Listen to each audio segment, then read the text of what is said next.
Hello friend, बहुत बहुत स्वागत है आपका हमारे वीएस ऑटोमेशन एंड इंस्टीट्यूशन में। मैं विक्रम सिंह आपका बहुत बहुत स्वागत करता हूं।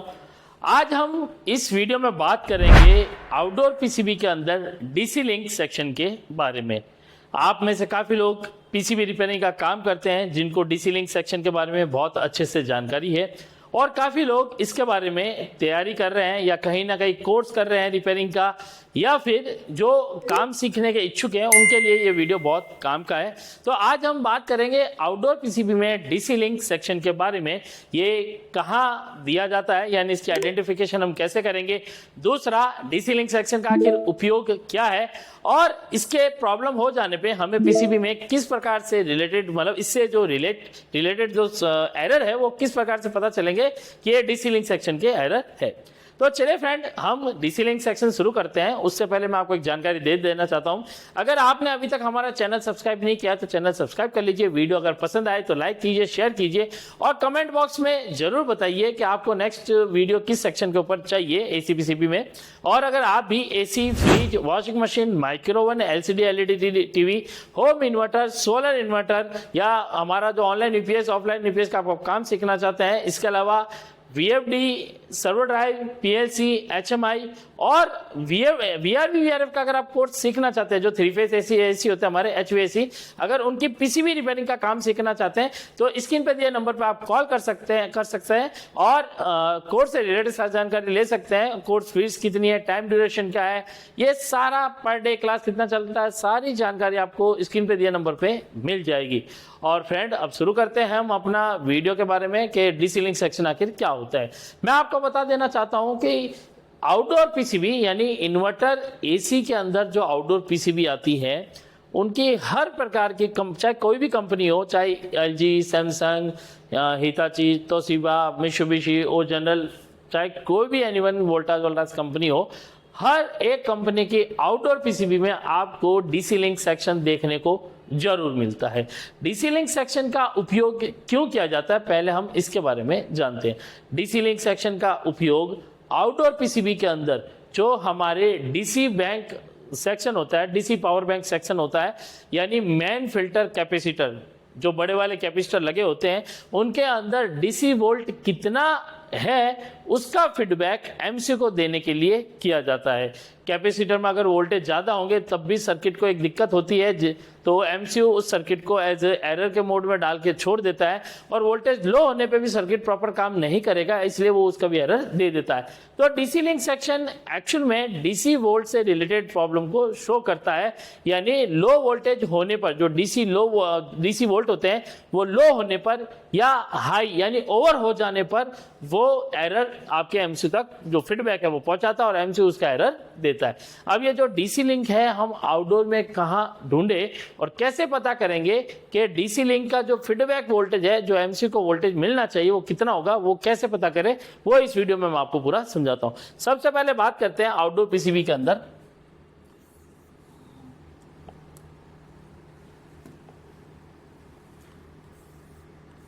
आउटडोर यूनिट के अंदर जो पीसीबी हमारी लगी होती है उसके अंदर हमारा डीसी लिंक सेक्शन आता है।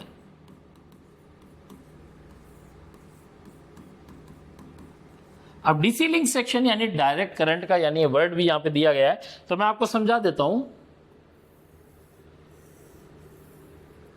आउटडोर पीसीबी के अंदर जो हमारे बड़े वाले कैपेसिटर लगे होते हैं, आपने देखे होंगे बड़े कैपेसिटर लगे होते हैं, ये कैपेसिटर हमारे 400 वोल्ट, 450 वोल्ट, 500 वोल्ट इस रेंज में होते हैं, और मोस्टली ज़्यादातर हमारे 680 यूएफ के आते हैं। ठीक है, ये जो कैपेसिटर है ये बोर्ड में सिंगल लगा हो सकता है, डबल हो सकता है, यानी आपको 2, कहीं 4, कहीं 3, ये अलग अलग आपको मिलते रहते हैं। ठीक है,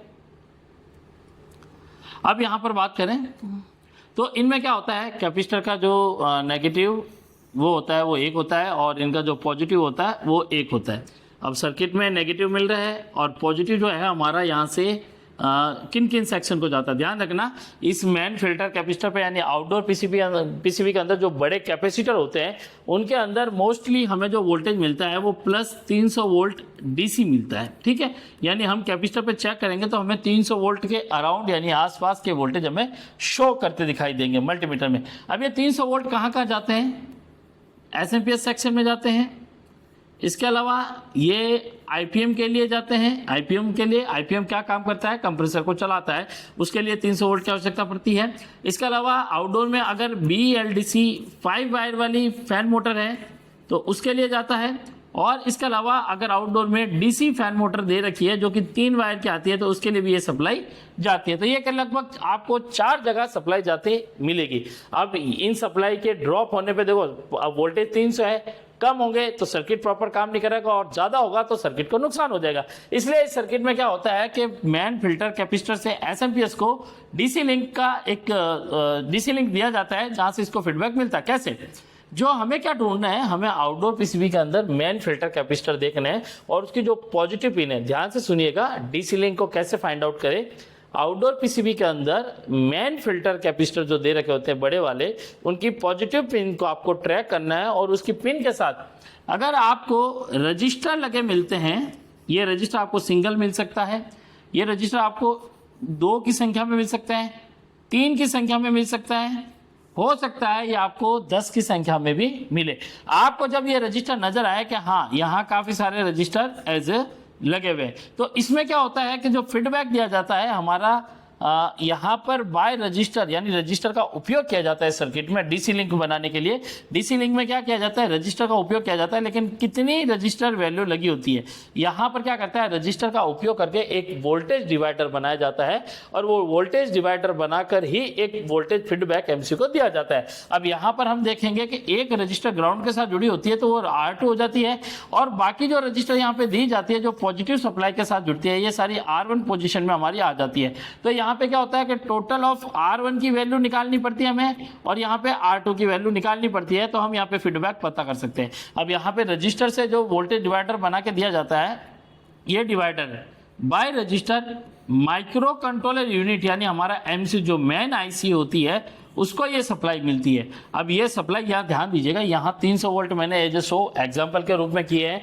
आपको 310, 320 वोल्ट, 290 वोल्ट, 280 वोल्ट के आसपास ऐसे वोल्टेज मिलते रहते हैं, अराउंड उनको 300 वोल्ट गिना जाता है। और इन्हीं 300 वोल्ट को बाय रजिस्टर एकदम ड्रॉप आउट करके एकदम लो करके वोल्टेज डिवाइडर की मदद से एमसी को फीडबैक दिया जाता है। अब यहाँ पर क्या होता है कि एग्जाम्पल यहाँ पे मान लीजिए कि यहाँ पे R1 की वैल्यू है 330 किलो ओम, एक रजिस्टर 330 किलो ओम का है जो कि पॉजिटिव वेव में लगा हुआ है लाइन में, और ये 330 किलो ओम का है और यहाँ पे R2 जो वैल्यू है वो 10 किलो ओम की है। ठीक है, अब यहाँ पर एक वोल्टेज डिवाइडर का रूल पता करके हम इस लाइन पे पता कर सकते हैं कि कितना वोल्टेज फीडबैक में एमसी को जाना चाहिए और प्रॉपर वो मिल पा रहा है या नहीं मिल पा रहा है उसके बारे में हम अच्छे से जान सकते हैं। यहाँ पे जो एक आप समझ लीजिए कि एक तरीका है वोल्टेज डिवाइडर नियम जो हम कहते हैं, रूल्स कहते हैं वो बनाने का, वो अगर इजीली हमें समझ में आ जाए तो हम यहाँ वोल्टेज पता कर सकते हैं। हमारा जो सिंपल रूल है वो ये होता है, आप देखिए वोल्टेज इनपुट इनटू R2 की वैल्यू बटा R1 प्लस R2। अब यहाँ पे क्या है, वोल्टेज इनपुट में जो हमारे हैं वो 300 है, जो कैपेसिटर पे वोल्टेज आ रहा है वो 300 है। R2 की वैल्यू है वो है 10 किलो यानी केवल 10 लिख लेंगे। R1 की वैल्यू अब हम यहाँ पर काउंट करेंगे 330, 330, 330, तो यहाँ पे टोटल वैल्यू होती है 990। तो हम 990 यहाँ R1 की वैल्यू डाल देंगे प्लस यहाँ पे 10, ये हो गया 10। तो यहाँ पे जो बनेगा ये बनेगा टोटल हमारा 3000 और यहाँ पर ये 1000। अब यहाँ पे सिंपल नियम है, अब हम इसमें क्या करेंगे, इसका भाग देंगे तो 3 जीरो से 3 जीरो कट जाएंगे, बच्चे कितने पीछे 3, तो ये 3 जो बचा है यही हमारा यहाँ पर फीडबैक वोल्टेज होगा 3.0 वोल्ट। अब यहाँ पर जितना ध्यान रखिएगा कैपेसिटर पे जो वोल्टेज है, अगर कैपेसिटर पे वोल्टेज बढ़ेंगे तो फीडबैक वोल्टेज भी हमारे क्या होंगे, यहाँ पर चेंज होंगे। ध्यान दीजिएगा, थोड़ा समझिएगा। जब पीछे से वोल्टेज कम हो रहे हैं तो यहाँ कैपेसिटर पे वोल्टेज भी हमारे क्या होंगे, कम। जब कैपेसिटर पे वोल्टेज हमारे कम होंगे तो फीडबैक वोल्टेज जो 3.0 यहाँ पे मैं दिखा रहा हूँ, ये भी क्या हो जाएंगे, कम हो जाएंगे। अगर कैपेसिटर पे वोल्टेज बढ़ गए हैं, यानी थोड़े इंक्रीज हो गए हैं, तो फीडबैक वोल्टेज जो यहाँ पर मैंने 3.0 आपको दिखाए हैं, ये भी क्या हो जाएंगे, बढ़ जाएंगे। तो यहाँ पे क्या होता है, जो माइक्रो कंट्रोल होता है आउटडोर का, वो क्या करता है, इन फीडबैक वोल्टेज से एक फीडबैक लेता है कि वोल्टेज हमारे लो आ रहे हैं या हाई आ रहे हैं। वोल्टेज लो होने पर या हाई होने पे ही वो लो वोल्टेज या ओवर वोल्टेज प्रोटेक्शन का एरर हमें देता है। नॉर्मली मोस्टली जो एरर आते हैं हमें किस चीज़ के मिलते हैं, डीसी लिंक एरर का मिलेगा, लो वोल्टेज का एरर मिलेगा, ओवर वोल्टेज प्रोटेक्शन का मिलेगा, या जो एरर आएंगे check DC volt on capacitor, ये एरर टाइप मिलेगा। एक्चुअल में मिलता है कोड में।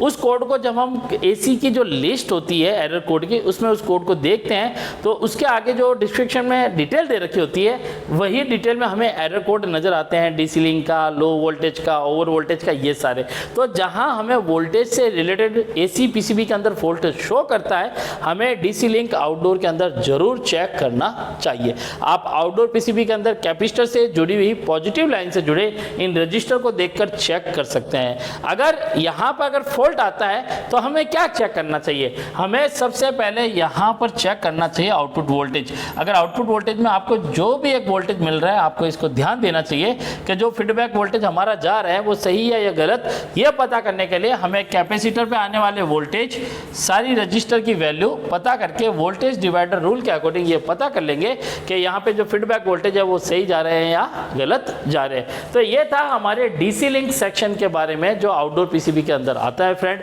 ऐसे ही मजेदार और भी अलग अलग सेक्शन पे अगर आप वीडियो देखना चाहते हैं तो हमारे चैनल को सब्सक्राइब कर लीजिएगा। और अगर आपको रिपेयरिंग सीखनी है प्रॉपर प्रैक्टिकल विथ 100% गारंटी के साथ प्रॉपर तरीके से, तो आप हमारे institute VS automation and institution Subhash Nagar New Delhi आ सकते हैं। फ्री डेमो क्लास लीजिए। जब आपको लगे कि हाँ प्रॉपर क्लास यहाँ मज़ेदार है, समझदारी, मतलब आपको समझ में आ रहा है, सब कुछ बेटर है, तभी आप अपना एडमिशन लीजिए। आप यहाँ पर चलती क्लास में स्टूडेंट का फीडबैक भी ले सकते हैं कि यहाँ पर प्रॉपर क्लास होती है या नहीं होती है। आप स्टूडेंट से प्रॉपर तरीके से बात कर सकते हैं। जहाँ पे अदर इंस्टीट्यूट में स्टूडेंट से मिलवाया ही नहीं जाता है, उनको मना कर दिया जाता है, आप हमारे इंस्टीट्यूट आइए, यहाँ प्रॉपर तरीके से बैठिए, डेमो क्लास लीजिए, चलती क्लास में बैठिए, स्टूडेंट से फीडबैक लीजिए। जब आपको लगे कि हाँ यहाँ पर प्रॉपर तरीके से प्रैक्टिकल भी है, क्योंकि प्रैक्टिकल इसलिए है कि हमारे पास पीसीबी का बहुत बड़ा काम भी है, जिसके अकॉर्डिंग हम बच्चों से सारा रिपेयरिंग का काम करवाते हैं, जिससे उनका प्रैक्टिकली प्रॉपरली एकदम टॉप